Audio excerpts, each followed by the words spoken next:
Llévate más de lo que esperas todos los días con el nuevo McValue en McDonald's. Ahora puedes comprar uno y sumarle otro por $1. Así que cuando tu equipo favorito enfrente a sus rivales, enfrenta tus antojos con $5 Meal Deals. Y si estás corriendo para alcanzar el desayuno, corre a la app para llevarte ofertas antes del cutoff. Tú decides, y con McValue, tu decisión siempre rinde más. Precios y participación pueden variar. BOGO $1 válido para un producto de igual o menor valor. Debe estar registrado en Rewards para ofertas en el app. Don't you love it when things are both easier and more affordable? Like when the rain washes your car for you. Or like when you save up to 10% by bundling your renters and auto insurance with USAA. Bundle with USAA and start saving. Get a quote today. Now tuned into the greatest. The Run with Manny Wilson podcast. The Run, the Manny Wilson podcast. The best sports podcast there is. Yes, sir. What's up, everybody? Welcome back to The Run with me, Manny Wilson, all the way from Detroit to Chicago to your speakers and headphones. I appreciate you tuning in to the first interactive sports podcast. You know, a community that makes sure your voice is heard. So if you're something you agree with, you disagree with, you like or you dislike, or even if you just want to throw your opinion on something on here, go ahead, shoot us a quick take, 219-413-9405. And of course, we'll play your take back on our next episode. And shout out to SeatGeek for sponsoring this episode. Get $20 off your first ticket purchase when you use the promo code TheRunPodcast. Now, this code can only be applied for first-time users on the mobile app or website, but hey, man, there's still plenty of games to go to, and then maybe you'll go see one of the new teams that we just watched get restructured between the Dallas Mavericks and the Los Angeles Lakers, because what the hell, bro? Like, my mind, I'm still trying to, like, comprehend everything that just went down in this trade. Like, I'm mind blown. I would have never thought in a million years that the Dallas Mavericks would have traded Luka Doncic? Are you kidding me? Like, did you just see what he did in the last playoffs? Like, come on, man. It's mind-blowing. I'm still processing it, as you see, as you can tell. And then the Lakers getting rid of Anthony Davis. Like, oh, man, this is just wild. So, look, let me simmer down. Let me calm down a little bit and just give you the full details of everything that happened in the trade so far. So, as of right now, man, the first things first, all you need to know in terms of what happened in the trade. The Dallas Mavericks, they traded Luka Doncic, Maxi Kleber, and Markieff Morris to the Los Angeles Lakers for Anthony Davis, Max Christie, and a 2029 first-round draft pick. And, man, initially, I'm going to get to my thoughts in a sec, but there's more, actually. So, initially, when I seen it, I'm like, no way, it got to be more to it. It got to be fake. It got to be a hoax. Like, this can't be true. I started looking for the reports of no, I was hacked, and I just did not believe it, honestly. But per multiple reports, the Mavericks, they approached the Lakers first. They were the only team that they even approached the Lakers. And it seemed like they really wanted their guy, Anthony Davis. It had to be either we think the Lakers are stupid and they're going to take Luka because we see he's on a trajectory where he's going to get overweight, or it's a thing where we need a four and we want someone who can continue to score, and the Lakers have the one person we would really, really want. So we'll trade Luka to get the guy we want. But it was strange to me that they only targeted the Lakers in this whole type of trade of trying to find a trade for Luka Doncic. Apparently, I mean, obviously, as you see, it was very low-key. Nobody knew the Mavs was trying to get rid of Luka or none of that. But the Mavs, in multiple reports, say that Luka was struggling with his weight and has been struggling with his weight. And apparently, dude is close to pushing 270 at a guard. So that's a little rough. I understand the reason, but it's just like, man, the skill level that Luka Doncic has is still just kind of crazy that you just going to trade him off like that. However, I do think the Dallas Mavericks may have won this trade. And bear with me for a second, because I know it's a lot of different things to unpack and debate, but when you just look at the move to win now and go win a championship in the next 1 to 2 years, the Mavericks kind of lined themselves up to do that. You still got Klay Thompson, still got Kyrie Irving, and you still got your side pieces of Lively, who's there, PJ Washington, and now you add Anthony Davis, who's going to be another tree down low with Gafford. Like, come on, man, you got to consider this here. And Like, not only do they got the trees down low, but they still got the surrounding pieces of the court that's going to help them. And you got guys coming off the bench still. Like, and you also get a draft pick on top of that. So it's as of right now, because the Mavericks have such a complete team after adding Anthony Davis to the mix, I would say they won the trade. In the future, you can potentially argue that the Lakers may have won this trade because obviously they got rid of Anthony Davis. You got LeBron over there now, and the team is not really set up for the Lakers to compete and win a championship right now after attaining Luka Doncic. But I'm sure we'll see some more trades that go into place, especially if not this season, especially over the next years when LeBron is getting ready to retire, if not after this season. So this is definitely good for the Lakers too, and it's probably a very, very even trade, one of the most even trades I can think of in terms of who it benefits for each party and each team, because when both guys are healthy, Anthony Davis and Luka Doncic, this is a solid pickup for both teams. They each get what they need. The Lakers, they get their star player after LeBron James retire. The Dallas Mavericks, they get their also another key piece in a franchise who can help them from years to come as well. And they also still get a shot at winning a championship in the next 1 to 3 years. So I think this is a very, very even trade, and it doesn't get any more even than this, but it's just mind-blowing that it even happened, honestly. So it's just wild. And, you know, a lot of people are speculating too, is like, well, hey, did LeBron really know that this trade was going on? Look, man, I'm gonna tell you right now, I find it very hard to believe. If you think LeBron had nothing to do with this, I think you're just a very gullible person, because I find it very difficult to believe that LeBron James had no idea that Anthony Davis was in trade talks and that the Mavs didn't have interest in taking Anthony Davis and bringing Luka Doncic here. Because for the Lakers to not have one single conversation with LeBron when they're about to trade someone he won a ring with and he spent multiple years with, I just find it very difficult to believe that the Lakers organization would do that without LeBron James' permission, without him okaying the trade, or at least him saying, do whatever you got to do because I'm gone next year. Like, I find it very difficult that LeBron just had no idea that this was going on. Now, do I think it was a cooked up legit, like, we putting this together, get this guy gone, get him, and I want Luka? I wouldn't say that's the case at all. I don't think that was, what was going on. But in terms of LeBron knowing that this trade was going on, I find it very difficult to believe that LeBron had no clue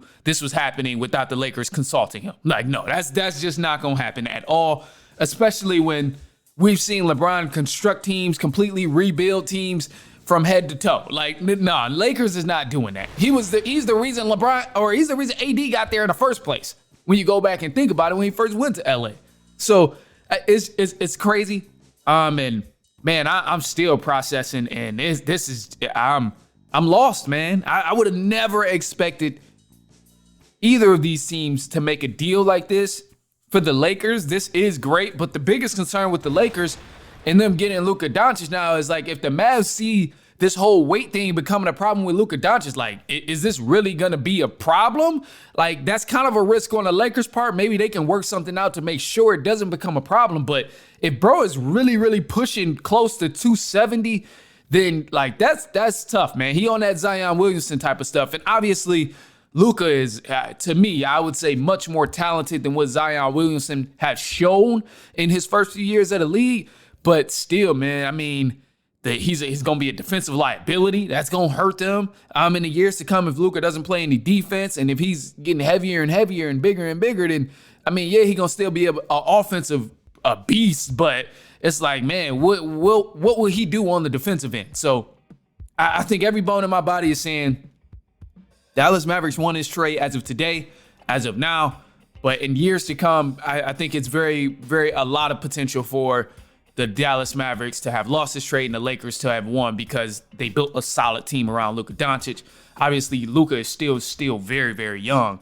But as of right now, just comparing even the starting fives of what this team would look like and who's on the roster, like, it's not even close. The Dallas Mavericks definitely won this trade. Right now, if they were to play tomorrow and both stars were active, you would see Klay Thompson, Kyrie Irving, Quentin Grimes, Anthony Davis, and Gafford. That's an amazing starting five for the Dallas Mavericks.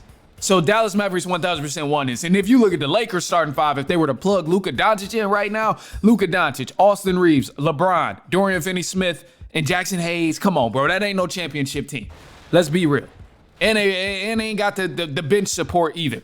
Meanwhile, Dallas barely gave up anything, and they still got their bench pieces. They still got Lively. They still got PJ Washington. Like, come on, man. This let's be real here, and I think it's good for the future. But Anthony Davis was the dude who was getting you easy 20 games, man. And now he's in Dallas with Kyrie and Clay.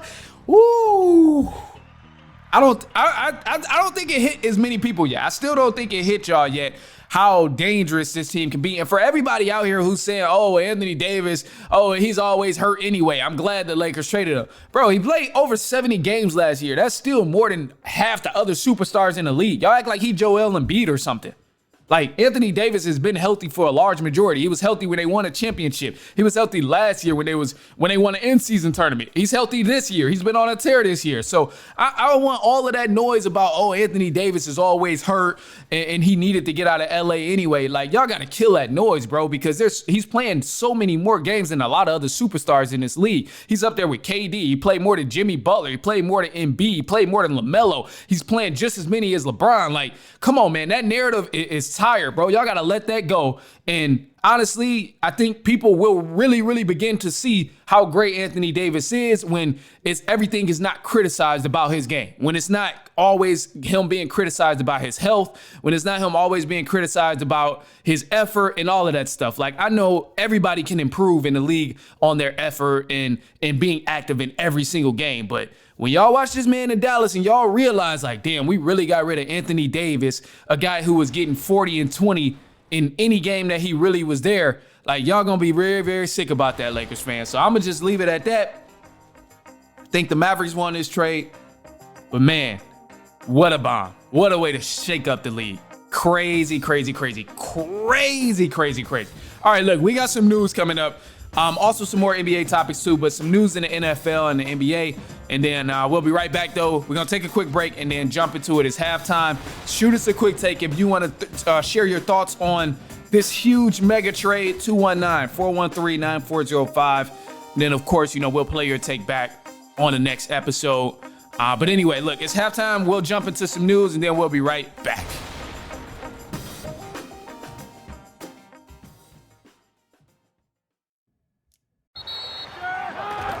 Whether you're ordering wings for the game, whipping up a 7-layer dip, or ordering pizza, there's something about football that makes you want to eat.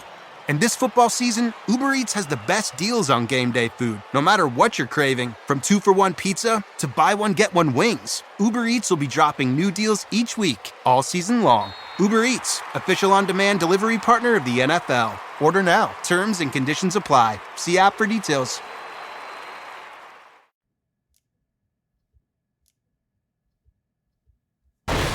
All right, man, so let's get into it. News for the run.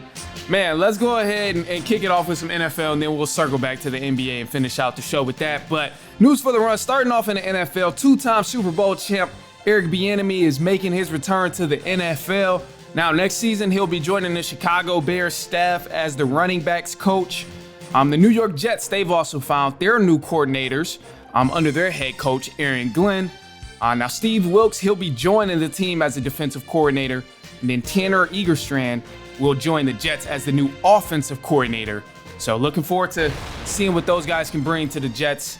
Obviously, we're hoping for the Jets to have some sort of better season than what they had last year under Aaron Rodgers. Still no sound on if Aaron Rodgers will return to the New York Jets or not. But as of now, no word. They just picked up some new coordinators. Eagles offensive coordinator Kellen Moore is rumored to be the Saints head coach. But this is strictly rumors as of now because the Saints haven't even officially interviewed Moore, and that's not going to happen until after the Super Bowl. Seems like Moore is focused on trying to get his team a Super Bowl rather than going the Detroit Lions route. I'm not even going to bring him up. I'm not even going to bring that guy up. But anyway, so another big trade in the NBA that could shake some things up is with the Sacramento Kings. So it's rumored that the Sacramento Kings will trade De'Aaron Fox before the trade deadline on February 6th. Obviously, we still don't know where, but the latest thing that we've heard is his ideal destination is now the San Antonio Spurs. And I think this could really, really shake things up. If Fox goes to the Spurs, him and Wemby could be a crucial force in the West, especially since we're seeing how great Wemby's game is evolving and how great he's playing. It's just the talent around him isn't the best right now, and bringing in a player like Fox, who's extremely fast, can shoot, can create plays, can get to the cup, man, that would be nasty. That would be nasty. I think that's definitely a good move. I personally would love to see that for the San Antonio Spurs. And then, as you know, the Dallas Mavericks traded Luka Doncic, Max Kleber, Markieff Morris to the Los Angeles Lakers for Anthony Davis, Max Christie, and a 2029 first-round pick. Oh, man, this is crazy. So, yeah, man, Lakers getting Luka Doncic, Mavs getting Anthony Davis. I'm mind blown. And if you listen only to this section, you got to go back to the front. You got to go back and listen to the first whole section of the show. You got to listen, man, because this is just insane. It's insane, and I can't believe it. I'm still like just trying to process everything of what's going on with it. And personally, I honestly think after this trade here with the Dallas Mavericks and the Los Angeles Lakers, I really feel like LeBron is going to retire after this current season. I just don't believe there's any way in hell LeBron would give this as a okay this type of trade without actually care. Man, I don't think he would do it, knowing that he can't win this year. Like with Anthony Davis, at least the Lakers had a shot at still winning this year or winning next year if he was still gonna be playing. But the only way I see LeBron approving this trade and being like, yeah, it's cool, go ahead, bring in Luka, is if he knows that he's going to be gone next year and they can truly build around Luka. Because obviously the Lakers are going to start building around Luka, if not this season, next year when LeBron is gone. So I truly feel like LeBron going to retire after this season, man. There's no way he approves this trade of letting Anthony Davis go, someone he won a championship with, someone he's established chemistry with, if he wasn't going to be gone. Because Luka Doncic, building a team around him is going to take time. And I don't think LeBron is going to stick around that long for the Lakers to get it together and build another championship team. Nah, he's out of here. This is a bold take, though. This is just extremely bold take. Also, too, so now the NBA, they're also talking about possibly extending or shortening the quarters in the NBA. So Adam Silver, he was asked about the NBA and the ratings and all of that stuff, and he responded in a take that was just saying the league is looking at shortening the quarters from 12 minutes. And I think it's something, it is interesting. I thought it was a unique perspective, but I got the audio here, and I'm gonna play the audio, and then I'm gonna respond to what I personally think would help fix this and if it could be helpful. But here's Adam Silver on talking about the NBA suggesting that 10-minute quarters could work instead of the 12-minute quarters. And I'm probably in a minority. As we get more involved in global basketball, the NBA is the only league that plays 48 minutes. And I am a fan of 4 10-minute quarters. I'm not sure that many others are. I mean, putting aside what it means for records and things like that, I think that a 2-hour format for a game is more consistent with sort of modern television habits. I don't think people in arenas aren't asking us to shorten the game, but I think as a television program, being 2 hours, that's Olympic basketball, is 2 hours. College basketball, of course, is yeah. But is if 40 you minutes. like it, I'd say it has kind of a little bit of a push there. Yeah, but it's such a dramatic change to the game. I mean, I think something like that would have to be talked more about. All right, now that's Adam Silver. That was from the Dan Patrick Show. And he had Adam Silver on there, and they were talking about obviously shortening the game. But the NBA flirting with this idea of 10-minute quarters, I personally don't think it's going to resolve anything at all.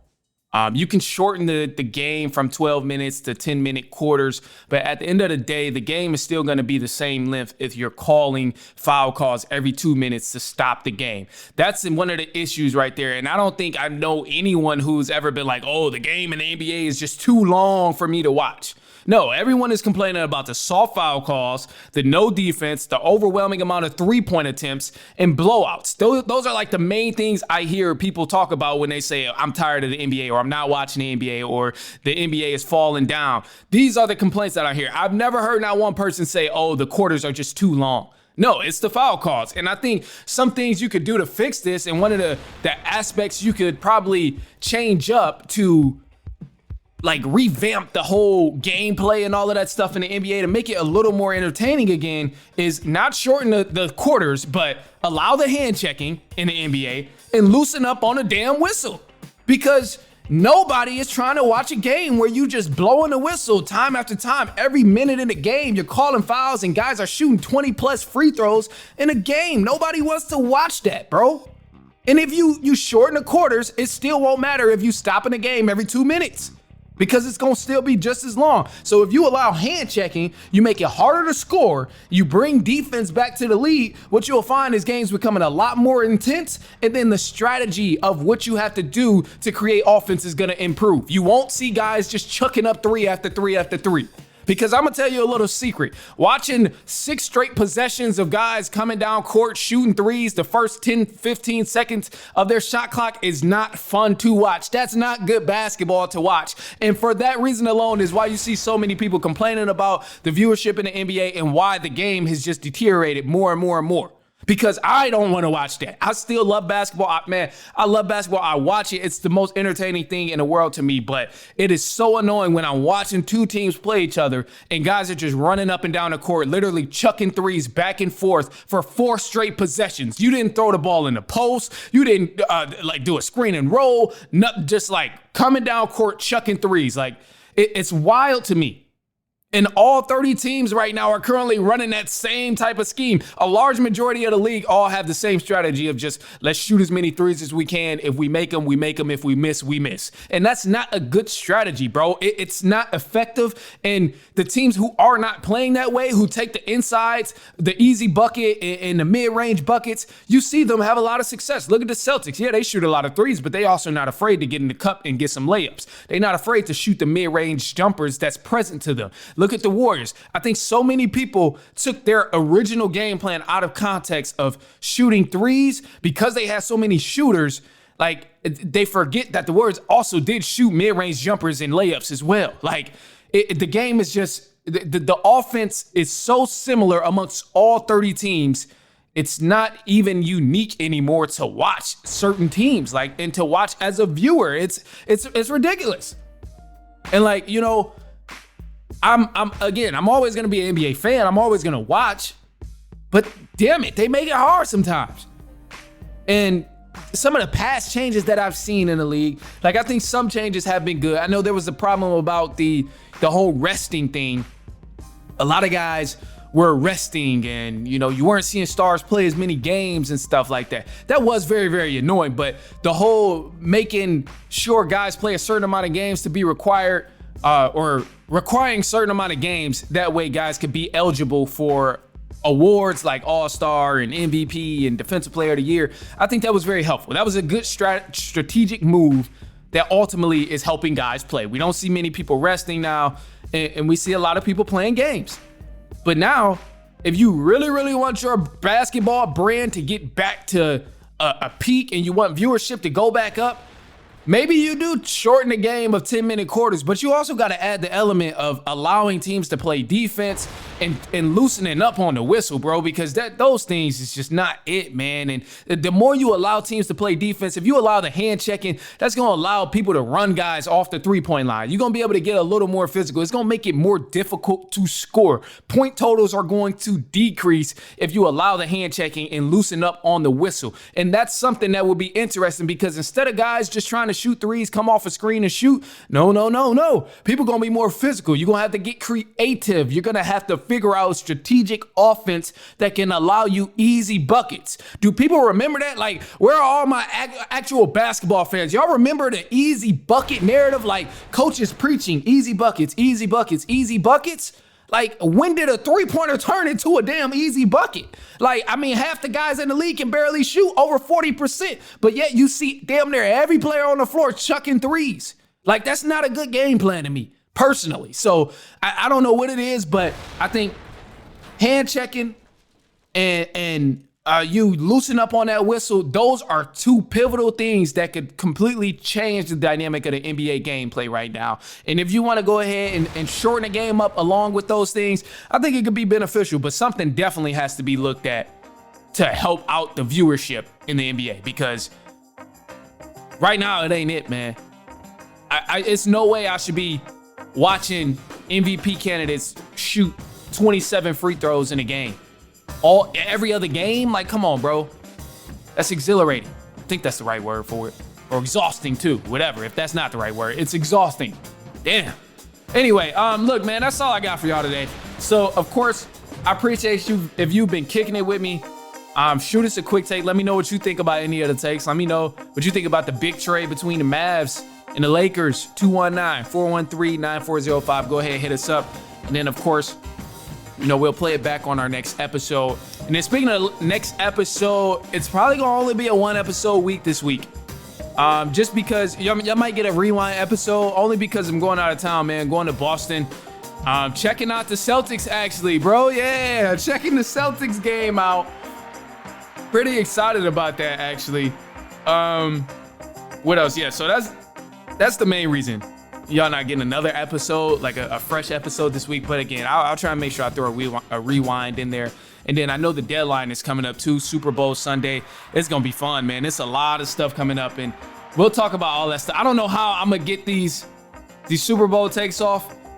Y'all gonna get the podcast though at some point. Maybe we'll double up Wednesday. I ain't even gonna throw any extra stuff out there, but the deadline ends February 6th for the NBA. Super Bowl is the 9th. I return from Boston on the 9th to watch the Super Bowl. I ain't even gonna give y'all a false idea that I'm gonna give y'all a Super Bowl day episode. I'm not even gonna do that, because I know that's not gonna happen. Just all I can say is, look, follow the socials. You'll probably get some updates on the socials as well. At The Run Podcast, you'll see all the updates you need to see on there. Bunch of different news stuff and just instant reactions, all of that stuff on there. So go ahead and follow that on Instagram. Also Twitter at The Run Podcast. Twitter is Podcast The Run. Would say TikTok, but damn it, long story. One of these days I'll give y'all the story of TikTok, or of why I'm not posting on TikTok. And I know a lot of y'all rock with me from TikTok. That's the crazy part. Like, I've been doing this since 2017, but a lot of y'all really rock with me from TikTok. Like, I think I gained a good amount of following from the TikTok. Like, a lot of people will call in like, hey, I seen a video on TikTok and all of that stuff. So like, man, I'm actually very, very sick, bro. And if you found me on TikTok and you started listening to the pod from there, bro, man, sorry I ain't on TikTok no more. But go to the IG, because I'm still very, very active on the IG. So you can look at everything I would have posted on TikTok on Instagram and YouTube as well. Gotta definitely check out the YouTube. You get the full video version of everything going on YouTube. So at The Run Podcast on YouTube as well. Anyway, look, I'm gonna leave y'all with this positive note. I'm just blabbering around, and the positive note for today is just gonna be real simple, man. And I think the simple thing from it is to believe in yourself. So you gotta believe in yourself and trust in the work that you're putting in. Remember, you are consistent. Remember, you are confident, and you're a hard worker. You gotta trust in that and believe in yourself. Everything you're trying to accomplish may not get to you when you want it right now, but just remember, you are working hard. You are working hard, and you're dedicated to whatever you're trying to do. And yeah, man, just keep doing it, and you'll get there. We all gonna get there. I'm gonna say it that way. Other than that, man, look, interpret that however you want to interpret that, even though I explained it, but you can interpret it a different way if it's better for you. I'm out of here. About to get ready to chill. There's no football on today. It's Sunday. Oh, damn. Yeah, y'all got the Sunday episode. It's because it's a short week. I forgot. It's a short week. So, all right, look, I'm actually out of here, man. Damn, no football, nothing. We'll figure it out. We're going to get the pod edited. Y'all go get some more stuff from the pod. So just stay tuned, bro. Y'all be in there. Other than that, I'm out, man. I'll see y'all later on this week. Hopefully, if not, I'll see y'all next week. And so on and so on and so on.